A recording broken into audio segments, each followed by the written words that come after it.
All right, guys, listen. What if the biggest thing killing your scale and your growth it's not your lack of deals or systems or marketing. It's that you're building from the outside in. You've got success on paper, but inside, chaos. This is something that so many entrepreneurs struggle with. So today, we are talking to a guy who has rebuilt everything from scratch after it all fell apart. Josh Kosnick has built and exited 3 businesses. Honestly, like a lot of us, hit the pit of despair and has come back with a leadership blueprint for high performers called the Kairos Code. And if you've got deals flowing, but you still feel stuck as a leader, this is the playbook today. Welcome to the Closers Club, where real investors come to learn tactics that they can implement into their business. This isn't fluff. This is absolute fire that you need to be paying attention to. Let's get into it. Josh, my man, thank you so much for coming on today, but let's jump right in. I see so many investors hitting 6, even 7 figures a year, but they still wake up feeling, man, like they're missing something, like just something is not there. What was this for you? What was that personal trigger? What pulled you up from, right answer, wrong life, that moment, and made you say, man, there's got to be something different. Yeah, let's go back to COVID, David. I know our Yeah. favorite time for everyone. Summer of 2021, I'm running a large financial firm, Yeah. 250 employees, managing $4 Whoa. billion in assets, and you know, life is great, or Mhm. so I think. And June 16th, 2021, I get a call, corporate coming to town, which I think Yeah. is just to renegotiate numbers. Right. And instead, they said, Josh, we got no easy way to say this. We're moving in a different direction. You're no longer managing partner. Now, keep in mind, we were up 30% through COVID. Everything's going well, Amazing. except I had a cancer in our culture. Mm. And that employee, that cancer caused enough problems that they decided that they were going to remove me from the situation so they could get themselves out of a lawsuit. Mm. And so the people that I thought would have my back as I was facing a frivolous lawsuit turned their back on me as well. And my whole life gets turned upside down. Right. And I'm left wondering how I'm going to pick up the pieces. And so through that period, to keep the story as short as possible, I got 6 months. When attorneys get involved, everything takes a bit longer. Right. You got real estate people here listening to deal with attorneys. I know they can relate. Every day. Yeah. And so as that's going on, I'm going through the 5 stages of grief. And I want to say this to everyone. It doesn't matter if you have a happy sale of your business or a Mhm. sad sale like mine was. You go through an identity shift Sure. and your purpose gets removed from your life. And I work with entrepreneurs on a daily basis. So even if you were to sell your business, let's say it's to your son, let's say it's to a partner, it doesn't matter. Your purpose is now removed and you Mhm. got to figure out what's next. So I'm getting recruited by everyone in the industry. I was only 41 at the time, Yeah. millions of dollars in offers. And at the same time, I'm left with this pit in my stomach that something's not right. And Yeah. so I got a lot of work with and prayer with God to figure out, okay, what's going on here? This is so natural. I've done this for 20 years. So God was basically telling me, you've accomplished everything you set out into that industry. In that industry, Mhm. it's time for you to do something different. Okay, what's that? And so I go through this whole period of visioning and figuring out what that is. And it Right. determined and led me to speaking, coaching, and helping other entrepreneurs grow and build and exit businesses in Mhm. a better way than I did. Take some of the hard learned lessons that I did and teach them now so they don't have to go through the pain, the trials, and tribulations that I have. Right. And I think that's so common, people that exit businesses, they don't know what to do. It will almost kill them because that drive and everything that they've had for so many years is just not that it's unexpected if you sell your business, but it's just pulled out from underneath you and you don't know what the next move is. You got to know what the next move is. And Yeah. so, but here's the problem, David, is that we wrap our identity in that business. Yeah. Yeah. And that business is a thing. The Bible's very clear about this. And so when we think about idols, or when we read that say, well, you should have no idols above me, I think Mhm. most of us, including me at that time, think about Zeus or other gods, not realizing that our business can be an idol, money Yeah. can be an idol, our spouse can be an idol, our kids can be an idol. Anything that we place above God can be an idol. Right. And so for me, my identity was wrapped in being CEO, money, accolades, goals, Mhm. recognition, all of those things, which were faulty. Because when the moving boxes got shipped to my house, and it took me a month to open them because I was Mhm. that far in my pit of despair, When I finally got the courage to open them, I realized none of it mattered. They were all Right. just things. If I died today, none of that shit was going to matter. It was going Right. to be stuff that collected dust on the shelf or stuff my wife had to throw away. So, I mean, I relate to that. I believe me, I get it. You know, it just, and I don't know that it's so much that we consciously think that we're idolizing something, but it's maybe this little bit of just the way our entrepreneurs, our brains are wired. But it's always, I've got to do more. I've got to get more. I've got to, get to the top of this mountain, and then when I'm at the top of that mountain, I've got to get to the top of the next mountain. Yeah, it just maybe it's part of the way we're wired, and we just need to retrain our brains. We are wired that. So let's get this out there. We're all a little crazy. And Yes, and, hundred and if you percent. and if you're married, Mhm. your wife is a saint or Yes. husband is a saint because they married a crazy person. So Right. let's get that out of the way. We're all a little crazy. Mhm. And you can still have high levels of success. What I don't Yeah. want people to miss and screw up is the relationships that matter most in your life, your Right. spirituality, and your health. Because when everything got taken away from me, was stripped away from me, those three things remained. My belief in God, my relationship with God, my health was still really good. And my relationships with my spouse and my kids, they didn't love me any less. So if I Yeah. had screwed those things up, though, David, I Yeah. wouldn't be sitting before you today because that's how dark my mind was at that time. Mm. And I've been in that spot, right? Where I'm just, I would come home from my 9 to 5 when I was just getting started in real estate. And, I'm holed up in the den and I'm spending all night watching videos and studying and doing all these things. And the trick I think that we play in our brain is I'm doing this for them, right? Like I'm You're doing the this for them provider. for the future. Yeah, yeah, right. And that's that, then you look back and you're like, yeah, well, we did buy hundreds of rental properties. That's fantastic. We did build a great business, but did I miss out on all of those years? And I mean, I wasn't a bad, nobody's beating anybody, but like, was I just a bad dad or husband because I wasn't there, you know?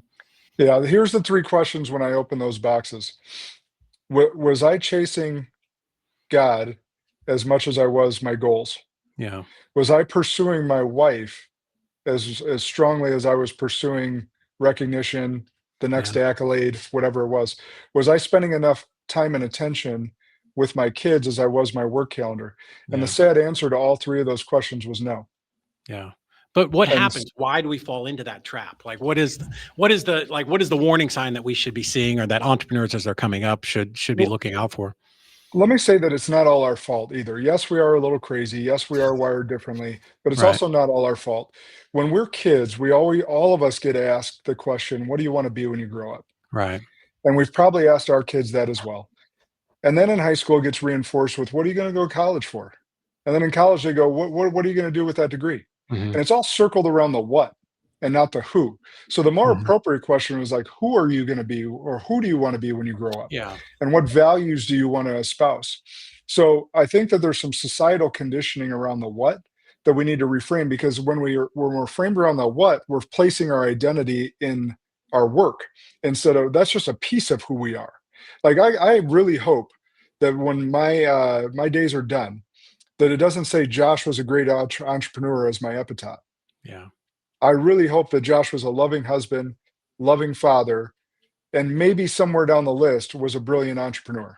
Right. So Like how do that's we go ahead? I'm sorry. well, no, that's fine. I can close it up there. I just really hope Yeah. that people know that they're far more than what they do and that things that they accumulate. So, I mean, let's talk about work-life balance. Is that achievable for an entrepreneur? Or is it a 50-50 thing? Like how should we be viewing that? Because I will tell you for me personally, right, I do believe that entrepreneurs were a little little broken in the brain, but that's our superpower, that focus, Yeah. that ability to push through, figure things out. Maybe it's a trauma response. I don't know. It depends on who you listen to. But but also on the other hand, I'm like, geez, I really wish I was better at these other things. But maybe if I was better at that, I wouldn't have the thing that makes me great at my business. You know what I mean? So that's kind of that little bit of fear, at least exists in my head. And I don't, you've talked a lot, hundreds of probably thousands of entrepreneurs. Maybe you've got more insight into that. Yeah. Is balance achievable? No. Yeah. But is integration or harmony? Yeah. Yes. And that's the reason I don't like the terminology of work-life balance, because when Mhm. people hear that word, they understand they're not dumb, they understand the definition of Sure. balance. Balance is 50-50. They Right. automatically think of the 2 scales going Hmm. like this in their heads. Right. So balance is not achievable. There's no magical day or magical season of your life that you wake up and things are 50-50. Yeah. However, we can integrate our lives appropriately and give 100% attention of our focus to our kids in the duration of time that we have our kids. So for Right. example, I don't get my three girls are competitive dancers. I don't Oh, pick them up till 9 or 9:30 each weeknight. hmm.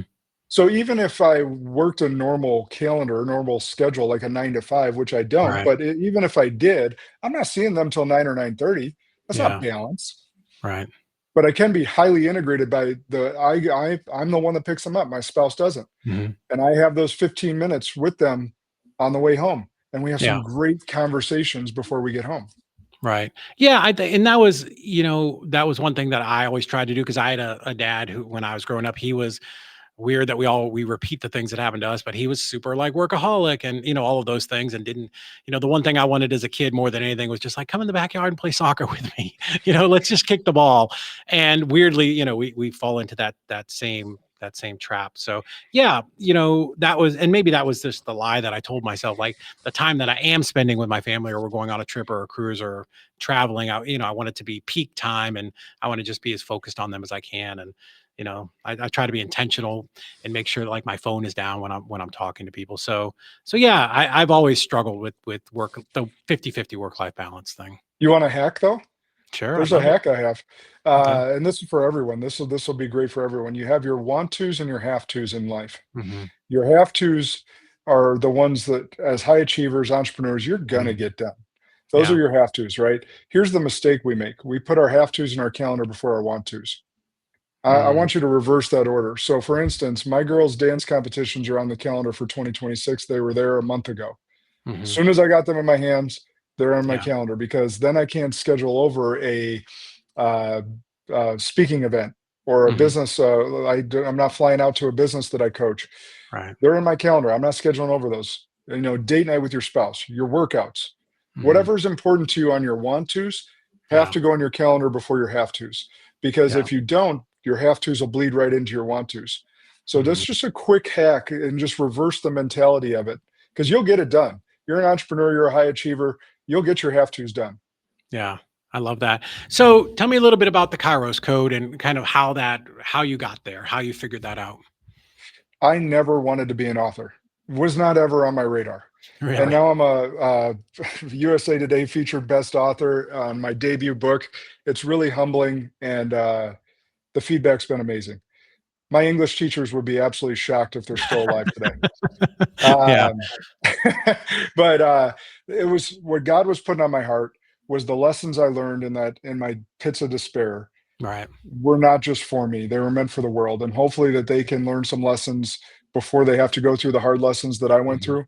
And so I was really vulnerable in the book. I shared the story. I shared the story of me getting sued by someone that I cared about, and everything I could legally say, I put in Mhm. there because I think a lot of people, if for everyone listen, if you read a lot of self development, personal development, leadership books, it seems like everyone's trying to position themselves or corner themselves as the expert in X. Right. I'm not. I'm just sharing from the journey. And I think that's why it's been so well received. So what got me there was the God putting on my heart, these lessons weren't just for you. And then I Mhm. went through the effort of writing it over the year that I wrote it. And now the 5 bridges of Kairos that came with that as part of our coaching curriculum. Uh-huh. And it's been an amazing journey. Nice. Can you talk about the 5 bridges a little bit and kind of give Yeah. us a little bit about Yeah. So that? I already alluded to them a little bit, but when I was opening those boxes, I had that epiphany. I asked myself those 3 questions. I'm like, all right, what really matters? All right, Mhm. my relationship with God. And now, if you guys don't believe what I believe, that's totally fine. But I bet you've been to a funeral or a wake or visitation and seen that the body is there and the spirit is gone. So you got to know that we're spiritual beings. So whether or not you're on my plane or on a different plane, that's totally fine. You got to know your purpose here on this planet. We exist at this specific time in human history for a reason. So getting a foundation of spirituality and what you believe is the most important. Bridge number 2 is what I call internal. It's your mental, emotional, physical health. We got to put our oxygen masks on before assisting others. You are not going to be the best for your family, your employees, or anyone else in your life if you are not taking care of yourself mentally, emotionally, physically. I've seen too many entrepreneurs break themselves down, sacrificing their health for their business or Yeah. their health for their wealth. And I got to tell you, the new wealth is your health. Right. Being in the condition that I'm in, 212 pounds, under 10% body fat at 45 years old, that's a bigger flex than any Rolex I can put on my wrist. Yeah. So, literally and figuratively, by the way. Yeah. But the you gotta. I'm not saying you have to be like me as far as physical health. What I am Yeah. saying is you gotta take care of your mind, heart, Mhm. and body.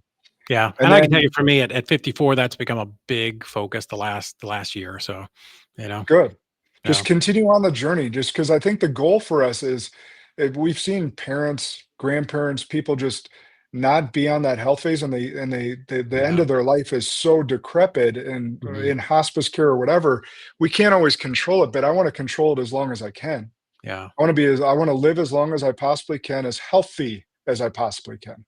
Right. And I think that should be a goal for most people. All right, Nice. bridge three, relationships. This is the fruit of life.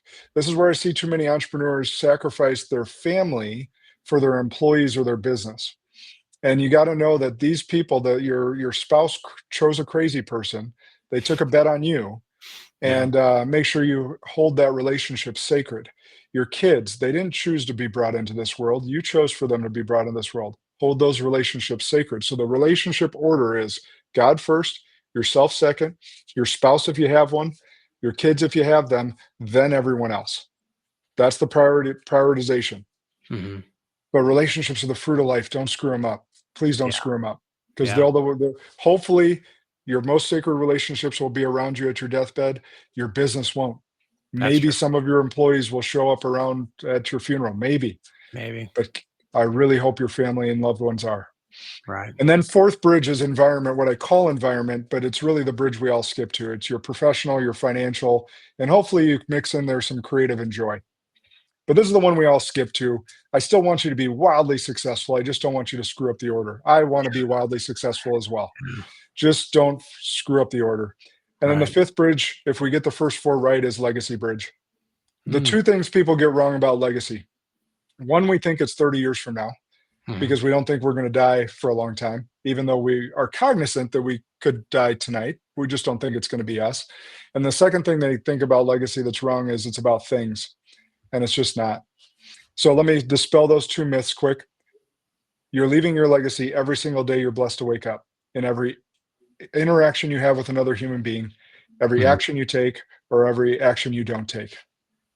So start leaving your legacy every single day. I love that. Secondly, it's what you leave in others, not what you leave behind. Hmm. The impact you make on their lives. That's right. What ripple effect, what fingerprint or imprint do you want to leave on this planet? Mhm. That's incredible. So you've had an amazing journey. You've figured out a lot, right? Like how to live your life in the best way possible. How do you help other people with that? What does that look like? What besides the book, which everybody should go out and absolutely buy that book. I'm gonna download it here as soon as I'm done. But like how can you said you've got an amazing ranch farm, 80 Yeah. acres up there. Like tell me about some of the other things that you do.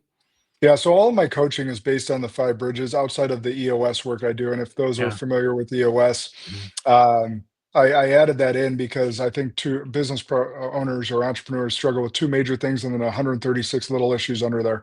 But Yeah. the two major ones are human or leadership development, and the second one, systems and processes to help them grow. Mhm. So I am an EOS implementer, certified. And then the five bridges coaching, I do individual work with clients. I do mastermind work, and then the most joyful work I have is when I can have teams up here at the property. I bought 80 acres Yeah. with the settlement and payout from my former business, to really get, again, coming out of COVID, get people off these Zoom screens, get Yes. people out of the fluorescent lights, get into nature, tap back into themselves, work inward so they can go Mhm. back to their homes and back to their offices as better human beings. Yeah. Just feeling refreshed and far more focused. Yeah, and grown as a human. Yeah. I love that. What is because this is amazing, Josh. I'm really glad we got you on here and that Nick connected us. What's the best way for people to find you, to connect with you, to learn more? So I found that I have great SEO. I've never met another Josh Kosnick. So Josh Kosnick, joshkosnick.com is the website. There's Mhm. a free assessment for you to go through the five bridges. Oh, and okay. figure out where you're at on that. That will give Hmm. you an individual score as well as a Yeah. totality score and give Hmm. you some great feedback. That's going to remain free because I want people to check in on that yearly to see how they're pacing. Oh, And okay. then at Josh Kosnick on all social media platforms. It's easy. Love that.